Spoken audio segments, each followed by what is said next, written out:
Graças e paz, queridos. Na aula de hoje a gente vai ver quando fé e ciência se separaram, quando começou essa ideia de que fé e ciência são campos opostos. E a gente vai ver que esses ideais eles vão remontar lá para o período do século XVII, do século XVIII, o período iluminista. Era um período que fazia parte da França, da Itália e de grande parte da Europa, e que o homem passou a ser o centro do conhecimento, conhecimento de mundo, da cultura, das artes, do embelezamento das cidades. E esse fenômeno que acontece dentro do iluminismo é chamado de antropologia, colocar o centro de tudo como o homem. O homem é o centro do saber, o homem é o centro da filosofia, o homem é o centro do conhecimento científico. E tudo isso veio graças ao período do iluminismo. Isso de tudo não é ruim.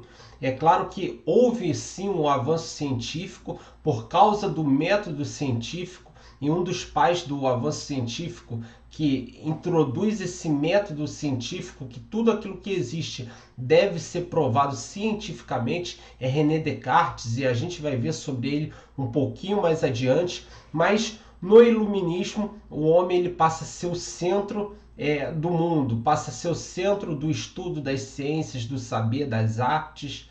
E agora esse ser intelectual ele vai começar a deixar Deus à parte e vai colocar a sua razão como centro de tudo. E esse período fica marcado como racionalismo, uma ênfase muito grande da razão, uma ênfase muito grande do pensamento humano a respeito da natureza, da ciência e de tudo mais. E a Europa, que antes tinha passado na Idade Média pela reforma protestante, essa Europa agora, essa Europa predominantemente protestante, ela começa a entrar num esfriamento espiritual por causa do racionalismo, porque tudo que existe começa a ter uma explicação lógica, uma explicação que a razão vai trazer resposta. Claro que hoje eu e você sabemos que o pecado entrou no mundo e corrompeu a mentalidade humana. E o homem que se acha sábio, segundo está lá em Romanos capítulo 1, o homem que se acha sábio, a palavra de Deus vai falar que ele é louco. Porque o homem pensa, faz ciência, debate assuntos naturais da natureza, da biologia, da botânica, da medicina, com base no seu pensamento, com base na sua razão. E esse homem ele começa a se perder no seu racionalismo, porque ele vai começar a deixar Deus no andar de cima, ou até mesmo ignorar Deus, ou dizer que Deus não existe, para dar ênfase ao seu pensamento racionalista. E grandes nomes surgiram nesse período. Em 1473 a 1543 a gente vai ter Nicolau Copérnico. Ele é um polonês e ele é um astrônomo. Ele vai desbancar aquela ciência da astronomia que dizia que o planeta Terra é o centro do universo, mas o Sol passa a ser o centro do universo. E não há nada de errado nisso. Isso já foi provado e está correto. Mas isso vinha muito de encontro. Por quê? Porque quem fazia ciência antes era a Igreja Católica. Quem produzia conhecimento científico era a Igreja Católica Apostólica Romana. E a Igreja Católica acaba de passar pela Reforma Protestante, por ícones como Lutero, João Calvino, Eurico Zwinglio. A Igreja Católica ela está fragmentada e agora ela vai sofrer embates também do lado científico. A igreja que defendia que a Terra era o centro do universo, ela é desmentida por Nicolau Copérnico, que vai dizer que o Sol é o centro do universo. Até aí tudo bem. Vamos ter outro nome também, como Galileu Galilei, que é um astrônomo, e ele é um físico italiano, e ele vai confirmar a teoria de Nicolau Copérnico a respeito do heliocentrismo, ou seja, o Sol à frente como centro do universo. Note que isso não é ruim, não é ruim. Esse racionalismo, essa busca pela ciência, o que é ruim é colocar Deus de lado, colocar Deus no andar superior ou negar a existência de Deus para defender um pensamento racional, um pensamento científico, quando na verdade os dois pensamentos eles não estão em conflito, mas eles explicam a mesma coisa de modos diferentes. A fé vai apontar para o propósito, enquanto a ciência vai explicar como aquele fenômeno acontece. Temos outro nome também, ele é físico, ele é matemático e ele é teólogo. Isaac Newton, ele surge em 1643 a 1727 e ele vai formular as leis da gravitação universal. Newton ele vai dedicar parte da sua vida ao estudo também das escrituras e ele vai trazer grandes debates teológicos extensos. Ele acreditava, e Newton é um defensor, que fé e ciência devem andar juntas. Ele não colocavam como mutuamente excludentes, mas como complementares. Temos outro nome também, Francis Bacon. Ele é um filósofo e estadista inglês que ele é um dos pioneiros do método científico moderno. Ele vai defender que aquilo que existe tem que ser experimentado, aquilo que existe tem que ser comprovado cientificamente. Bacon defendia a importância da observação sistemática e da experimentação. Ou seja, tudo que existe tem que ser experimentado, tem que ser observado. E se não puder ser experimentado ou observado cientificamente, aquela existência ela está prejudicada de acontecer. E isso aí vai tomar conta também do campo filosófico, do campo teológico, da fé. E uma das suas contribuições mais famosas é o Novum Organum, publicado em 1620. Essa obra ela fala do método indutivo, que enfatiza a coleta de dados específicos e a formulação de hipóteses gerais e a verificação dessas hipóteses por meios de experimentos. Outro nome que nós temos e que nós já falamos é René Descartes.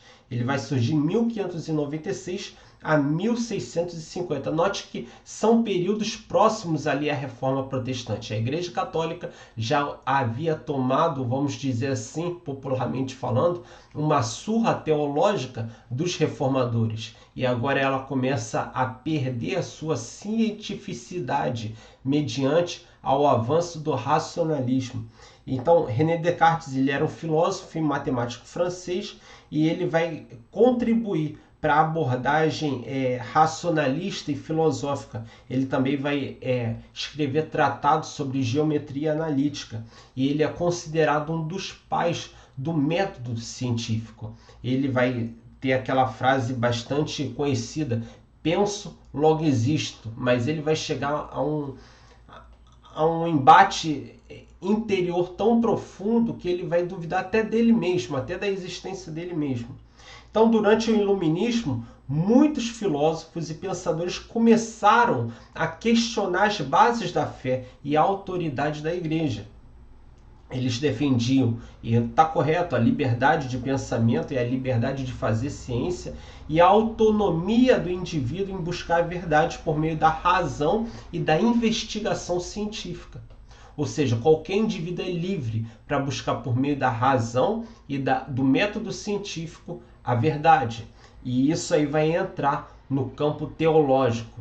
Note, Deus ele não é um experimento para ser provado cientificamente. Eu e você temos sentimentos como amor, alegria, raiva, ódio, e todos os outros sentimentos. E sentimentos não podem ser provados pelo método científico. Mas esse pensamento ele vai entrar no meio teológico, no meio também protestante, e a Europa começa a mergulhar nesse esfriamento da fé. E enquanto está tendo dentro das igrejas acontecendo debates teológicos, como um deles, o Sínodo de Dort, que vai contrapor em 1608 o debate arminiano e o debate calvinista, Nós vamos ter, por outro lado, fora dos muros da igreja, a ciência tomando o corpo, que até aí não tem nada de errado, é normal o avanço científico, mas a mentalidade desse avanço científico invadindo o campo da fé e trazendo uma cientificidade para provar a existência de Deus. Deus ele não pode ser provado por método científico. Nós não podemos colocar Deus num tubo de ensaio. É incabível. No entanto, é importante ressaltar que nem todos esses pensadores do iluminismo se afastaram completamente da fé. Alguns tentaram conciliar a fé e a razão, como foi o caso de Isaac Newton. E nós tínhamos também diversas universidades, faculdades, centros de estudos de ensino superior que tinham como base o pensamento cristão, o pensamento da fé, que tinham como base as suas escolas teológicas. Uma delas é a Universidade de Notre Dame, nos Estados Unidos, localizada na cidade de Indiana, e ela é fundada com base na fé católica, em 1842. Temos também a Universidade de Georgetown, nos Estados Unidos, em Washington. Ela é fundada na fé jesuíta, uma fé católica, em 1789. Oxford, no Reino Unido, ela, embora não seja uma instituição exclusivamente cristã, as raízes da sua fundação de Oxford são raízes protestantes, cristãs, e a influência da fé é que fez com que as bases daquela Universidade de Oxford viessem a produzir ciência. A Universidade de Cambridge, no Reino Unido também, assim como Oxford, que tem a sua herança cristã, a sua herança na fé cristã, e tinha seus ensinos e princípios religiosos que eram seguidos por seus estudantes. E nós temos aqui no Brasil, mais recente, a Universidade de São Paulo, a USP, que hoje é uma instituição secular, mas tem as suas origens ligadas à fé católica. Mas todo esse esfriamento, agora voltando para a Europa, todo esse esfriamento que está ocorrendo com base no racionalismo, colocando a razão no lugar de Deus. Note, Orígenes, um dos pais da igreja, ele vai falar o seguinte, que a razão ela foi dada aos gregos para mostrar que existe um Deus, enquanto a revelação especial foi dada aos hebreus para mostrar como esse Deus interagia com a raça humana. Se por um lado os gregos tinham a filosofia e poderiam ver nas coisas criadas a existência de um Deus, os hebreus receberam a revelação especial que mostrava o plano da salvação e como Deus interagia com suas criaturas e poderia redimi-las em Cristo Jesus. Mas, então, a razão ela não é oposta à fé. Um pensamento iluminado pela ação do Espírito Santo vai nos conduzir com razões saudáveis que vão apontar para a fé em Cristo Jesus. Mas Deus ele nunca vai ficar sem voz na história.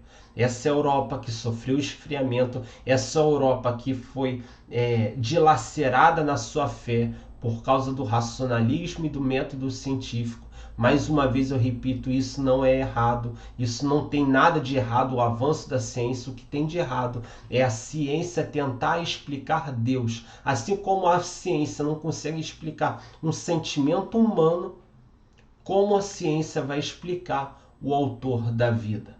A fé vai mostrar que existe um propósito, a ciência vai explicar como aquele propósito acontece. Então, nesse ambiente de esfriamento teológico, esfriamento da fé, Deus ele não vai ficar sem voz na história. Vai surgir um movimento pietista no século 17, 18, que teve como objetivo trazer um avivamento espiritual, um fervor espiritual. Antes, as pessoas nasciam cristãs, mas elas não sabiam nem por que eram cristãs. Elas eram cristãs porque os seus pais eram cristãos. Mas as pessoas não tinham aquela experiência com Deus. Não tinham aquela experiência de nascer de novo. Eram cristãs nominais, mas não cristãs que experimentavam o novo nascimento, cristãs que tinham uma experiência real e verdadeira com Deus. Então esse movimento pietista, e esse termo pietista ele deriva do latim, pessoas piedosas, também pessoas devotas. Esse movimento vai trazer uma ênfase na experiência pessoal com Cristo. Ok, se você é cristão, você nasceu de novo, você conhece a Cristo, você sabe que Cristo te salvou. Então essas pessoas começam a sofrer de uma maneira boa, assim, podemos dizer, começam a sofrer um confronto na sua fé. Um confronto no sentido de que elas precisam agora ter uma experiência real e verdadeira com Deus. E não somente professar uma fé, porque os seus pais lhe contaram a respeito dessa fé. O movimento pietista foi uma reação ao racionalismo e à falta de espiritualidade percebida até mesmo dentro das igrejas protestantes.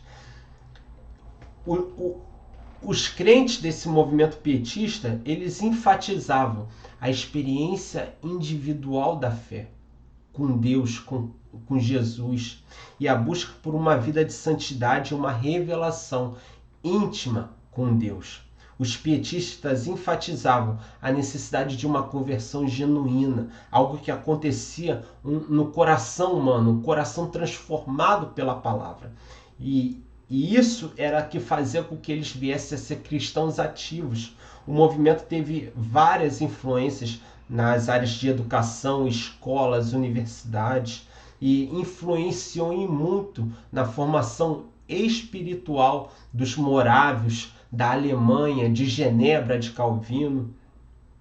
No geral, o movimento pietista teve um impacto significativo no cristianismo europeu. Foi uma chama do Espírito de Deus que se acendeu no meio do racionalismo e do método científico pregado por toda a Europa.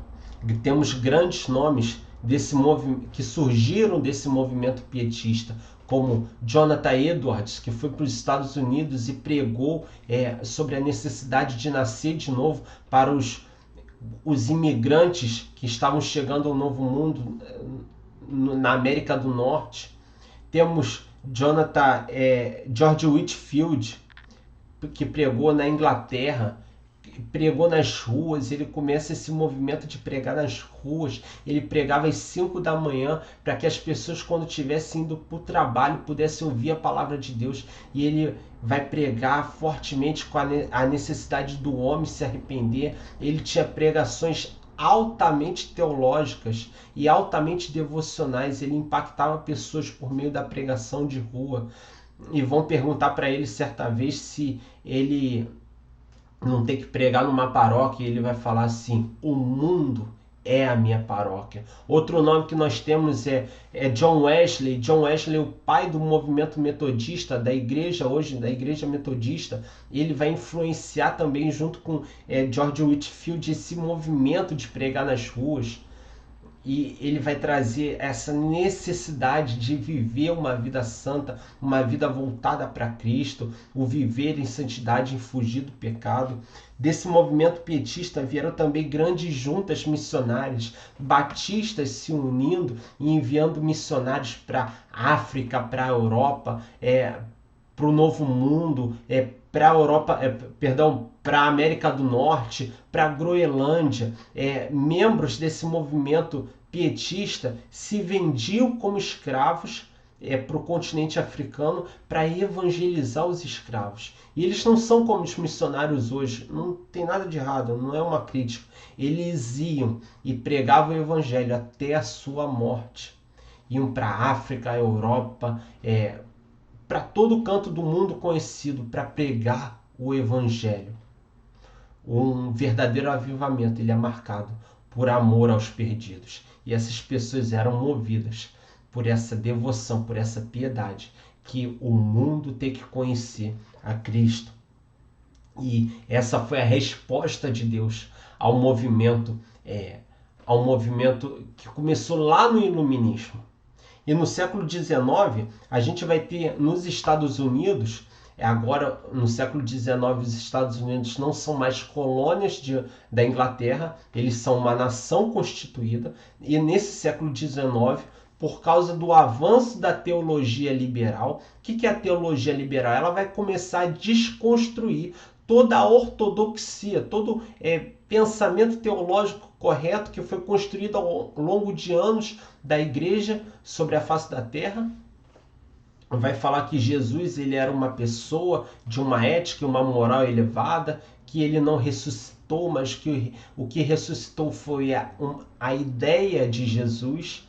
E essa teologia liberal vai falar que não pode ter Jesus ressuscitado, multiplicado 5 pães e 2 peixes. O que ele multiplicou foi a generosidade. E vai começar a desconstruir sutilmente os milagres de Jesus, a ressurreição de Jesus, e essa teologia liberal, junto com aquela vinda do pensamento da racionalidade e do método científico do iluminismo, vai ganhar terreno, e vai ganhar terreno também na América do Norte. E esse movimento, e em contrapartida a esse movimento, surge um movimento fundamentalista, um movimento que vai fazer com que a América ela se volte para as escrituras, vai pregar sobre a literalidade das escrituras, o nascimento virginal de Cristo, a sua morte, a sua ressurreição, sobre a pessoa do Espírito Santo, os milagres de Jesus,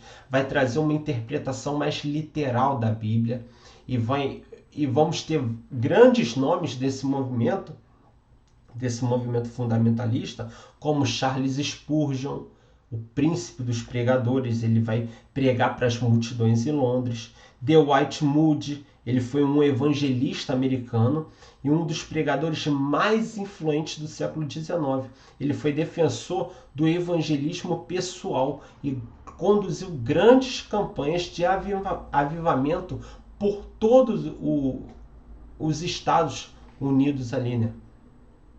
Temos Hudson Taylor, ele foi um missionário inglês que fundou uma missão no interior da China. A China totalmente, vamos colocar assim, pagã, né? Não acreditava na religião monoteísta, mas no budismo, no taoísmo e nos seus deuses. E ele vai e prega na China.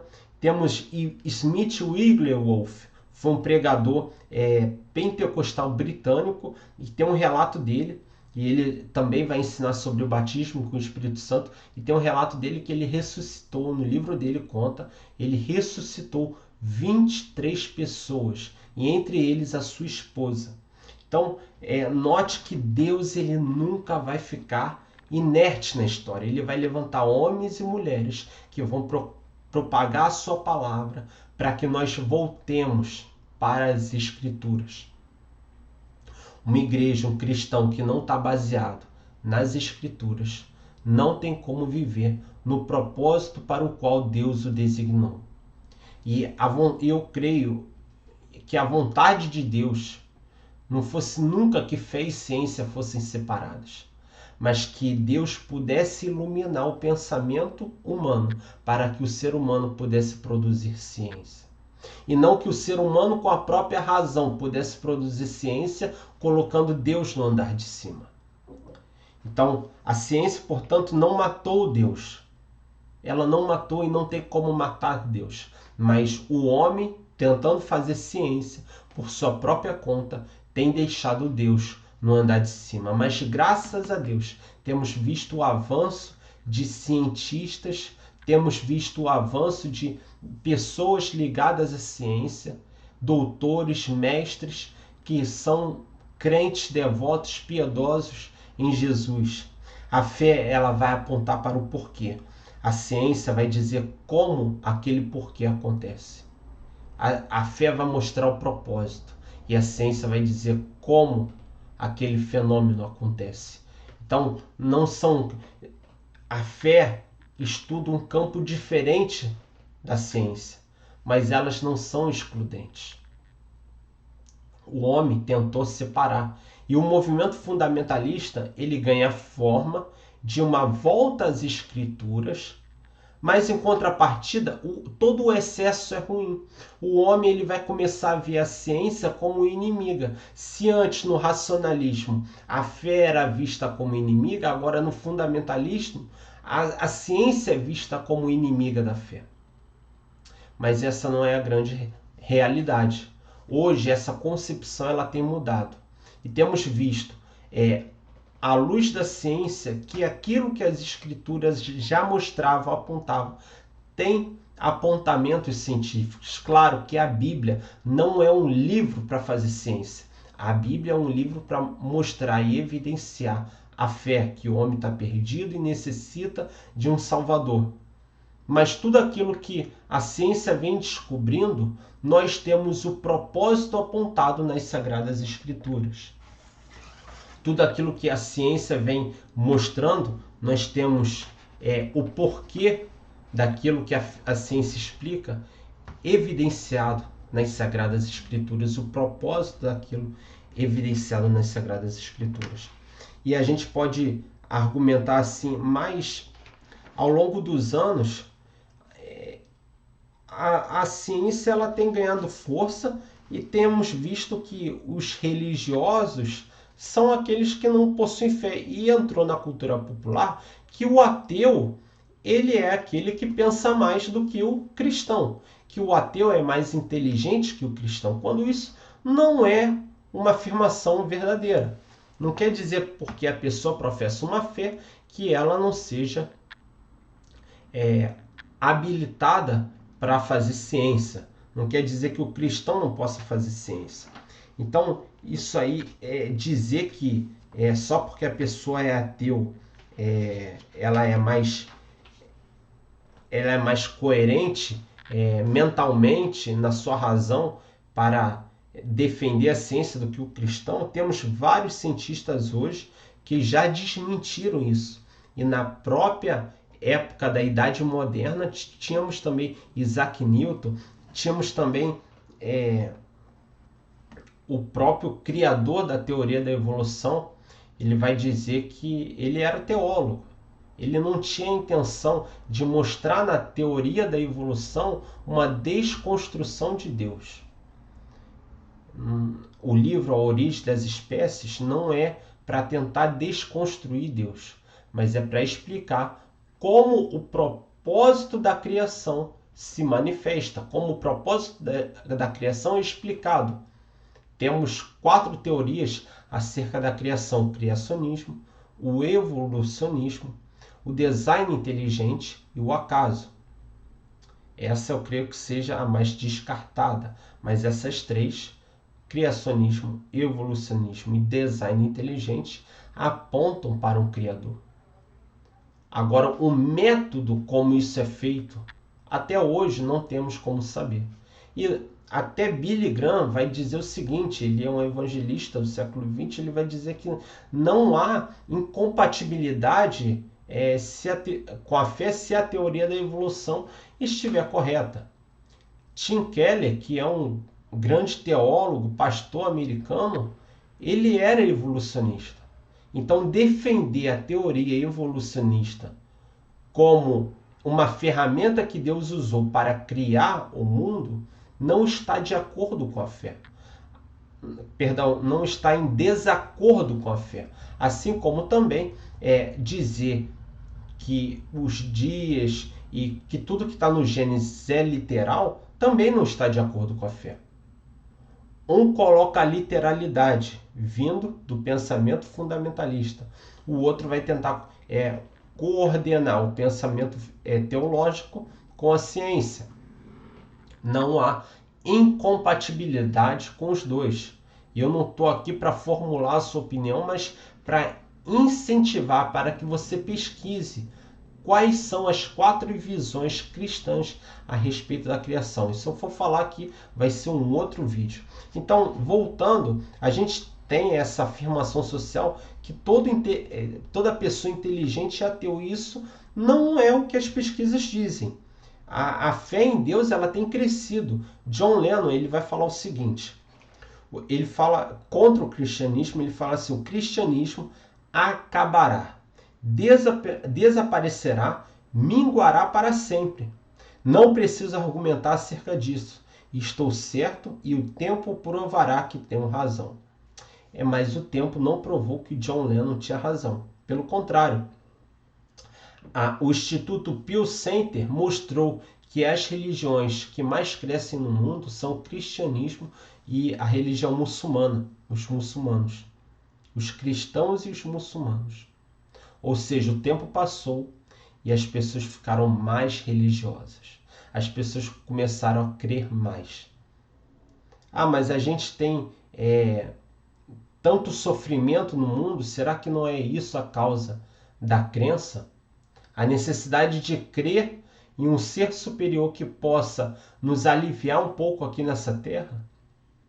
Então John Lennon ele perdeu a sua razão porque o tempo provou justamente ao contrário.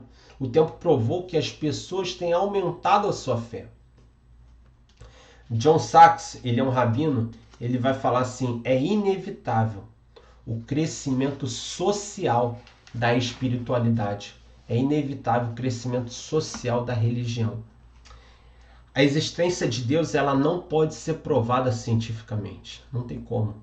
Pois Deus não está no nível do fenômeno científico. A ciência estuda fenômenos naturais, mas Deus ele é sobrenatural.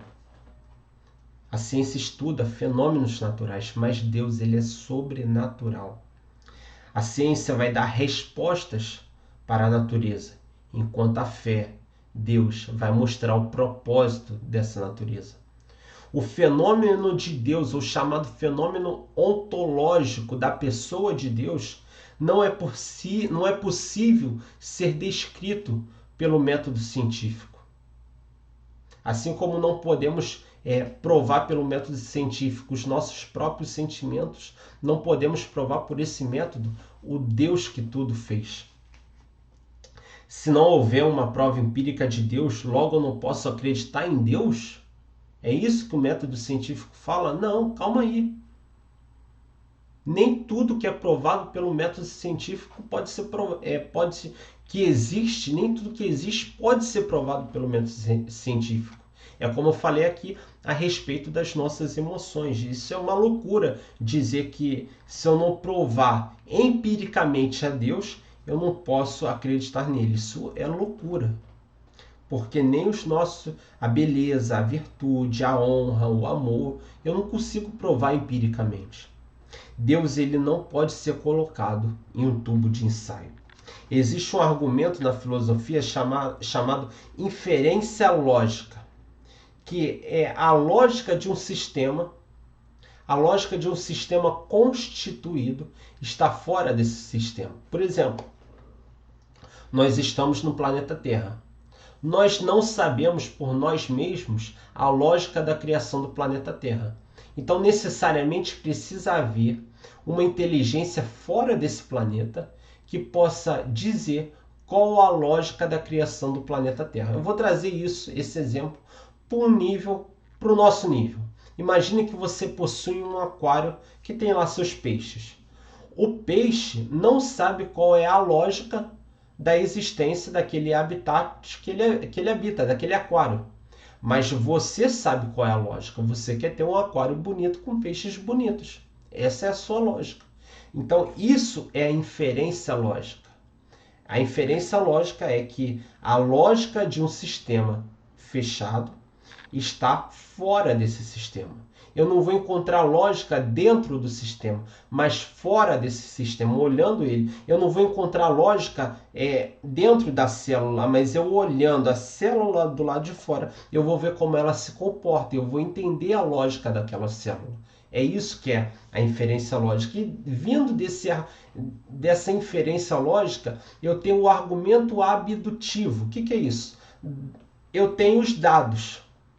Diante daqueles dados, a melhor explicação é isso ou aquilo. Isso acontece a todo tempo. Às vezes você está com sintoma de resfriado.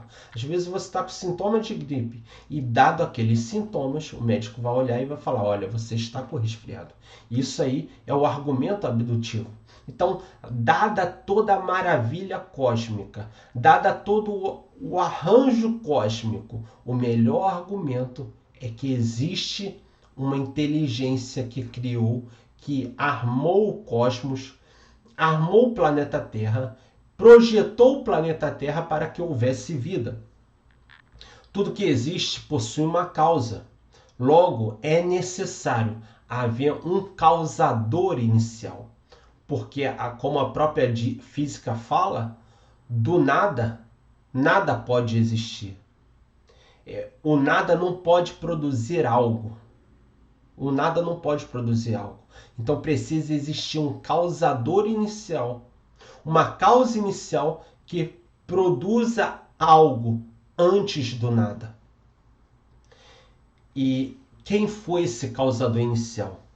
Qual foi o fator causador inicial do universo? Quando olhamos para o início do cosmos, faz muito mais sentido crer na existência de Deus. A teoria do ajuste fino ou do design inteligente vai dizer que o universo está finamente ajustado para as condições ideais de existência de vida aqui nesse planeta. São 4 forças que regem a existência de vida aqui no planeta Terra: a força gravitacional, a força eletromagnética, a força nuclear fraca e a força nuclear forte.